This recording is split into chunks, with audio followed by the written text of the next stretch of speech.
Hey everyone, it's your average chess player here. Today we're gonna look at this endgame. It is White's turn to play and the board is facing this way. So go ahead, pause the video and try to find the best solution for White. What is the winning continuation? Feel free to skip ahead to the solution part of the video if you want to verify whatever you calculated. Or if you just want the solution, you could always go there. As usual, I'll leave all the timestamps in the description. You want to stick around and see how I saw this position, what nuances and patterns that I noticed, and how I stumbled upon the solution through mistakes that I did, stick around. I'm going to do that right now. So let's get started. Like I said, it's White's turn to play, and we need to figure out what are the simple plans here that we have for both sides. Before you even start with White, Black has an immediate threat of King e6. Black is going to play King e6 and take the pawn on e5, and we should be in a position to defend this pawn if that's going to happen. So if we take that into account and we don't want to do anything else, that kind of leaves us with three immediate candidate moves. Two of them try to protect e5 directly or just indirectly, and this one with King b4 is going to be like trading these pawns for these two pawns and then trying to queen our own b pawn. I'm not taking c2, d2 into account, and even e4 for that matter, because they just don't seem to address the threat that we have here. Maybe e4 might transpose into one of the solution variations, but definitely not c2 and d2. They're not gonna help protect us from king e6, king e5. So we will start with the first move that I considered here, which I played, was king d4, because I'm just protecting the pawn on e5 immediately, and Black can play king e6. So after this set of moves, I immediately realized that, hey, I don't have moves as White now. Like I'm on the only square that I can protect my pawn from, and if I move, this pawn is gonna be lost. I cannot move this pawn because of ab3. I can play e4, but the after f4, the position seems slightly complicated for my liking.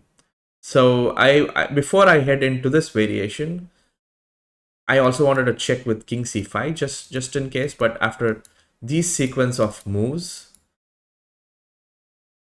it just seemed like we would both queen, although I would have an extra pawn. This is not winning at all. Like, this is theoretical a draw, and it's also like I want like a completely winning endgame. I don't want to hang on to an endgame where I might potentially win if my opponent blunders. So when I gotta go back. So one thing I realized from this was when my king is on d4 and his king is on e6, if this position, if it was Black's turn to play, Black would be in a zugzwang. Black would have to step away, and then we are winning. So it's as easy as that. So in this position, d4 and e6 are what we call mined squares. Mined squares are nothing but squares that both sides will want to avoid putting a piece in, typically the king. So if I get to d4 and Black's king comes to e6, then we are in a zugzwang. So both sides will try to avoid this getting to the squares first, so that they still have the opposition. So that is the concept. So if with that in mind, I'm gonna eliminate king b4 as a move here, because we want to stick around to this pawn, and the move that I would want to play is king d3. So I don't want to get to d4, but I'm still one square away from protecting this pawn. So if Black does play king e6 now, I play king d4 and Black is in a zugzwang. So that is the idea. So Black cannot play king e6 now. But Black can also waste a move with king d7, leaving an odd number of squares between the two of us, and it is our turn to play. So Black has the opposition going by that guideline. So now what do we do? So we cannot play king d4 because king e6 and Black gets the opposition, and we have to again play king c5. It's the same position as king d4. We cannot move this pawn because of ab3, and the one which leaves us with just two moves, which is e6 and e4.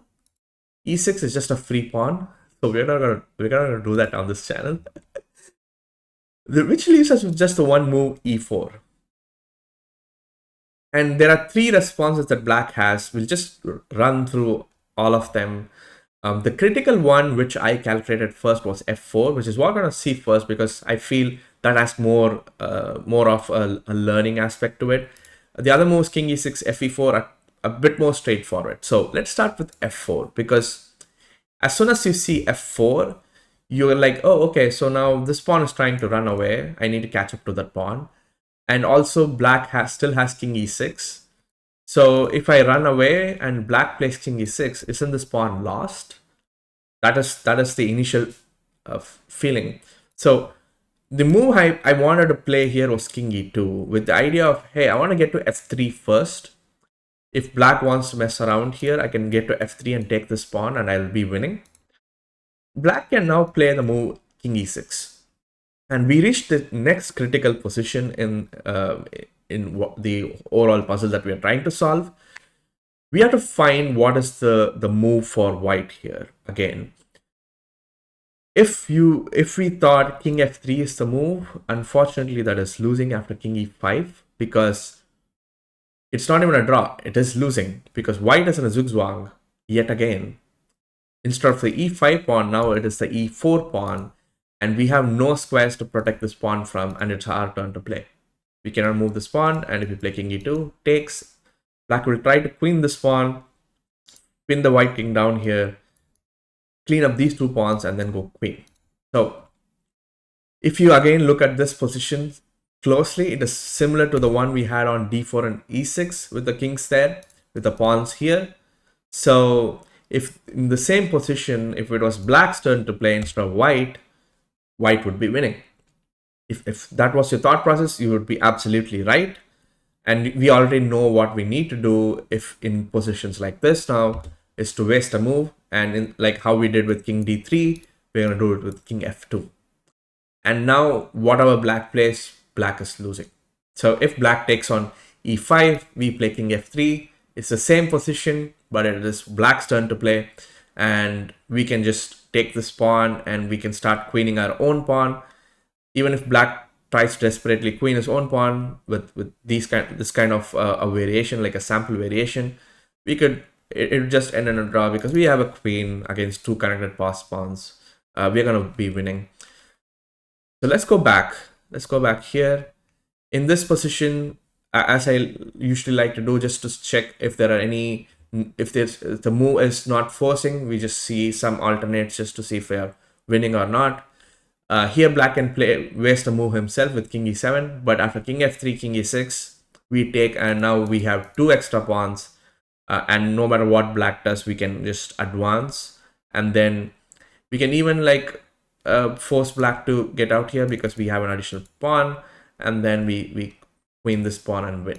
So this variation is winning. So we'll go all the way back. f4 is we have the right set of moves. King f2 is the critical move there. And if let's just look at the other two options quickly. fe4, king e4, king e6. And this is again like from here, any move is kind of winning. You could literally do anything, but we are gonna do a variation where we kind of give up the e5 pawn and start queening our b4 pawn. So this variation is winning too. There's not much black can do because we have again connected passed pawns and black has no army. So let's go back.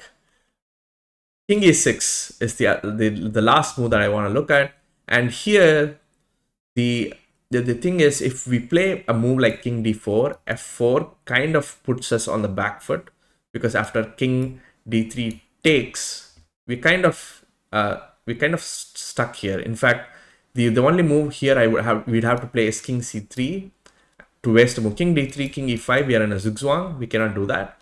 So king c3, king e5, king d3, and black's in a zugzwang, but this position is going to be a draw because black has this additional pawn and we're going to have to address that pawn. So we're not going to blunder like that. Instead, e takes f5 check is the right move here because after takes, we're gonna have king d4, king e6, and then king c5. It's the same position as before, just a different move order, and we again exchange these pawns, and then we're gonna push the connected pass pawns and queen and win.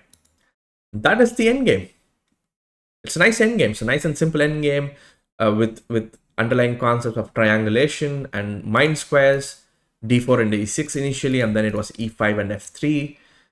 It's a nice endgame. So let's just recap the solution. So if you've skipped to this part of the video, here's the solution for you. The only winning move here is king d3, not king d4, because of the threat of king e6. Black would not play king e6, will try to waste a move himself with king d7. And the only move that white has here is just to play e4, although we are allowing f4, king e2, and king e6, and we're going to lose this pawn. Here, white should not play king f3 because of king takes e5, and white is in a zugzwang and losing. White will play the move king f2, wasting a move, so that when black gets to e5, white can get to f3, and it's black's turn to play, and black's in a zugzwang. And after these sequence of moves, like a sample sequence of moves, white is winning with the queen on the board, and eventually it's just a checkmate. So that was the endgame. So if you guys like this video, leave a like. If you like this kind of content, subscribe, and I'll catch you guys in the next video.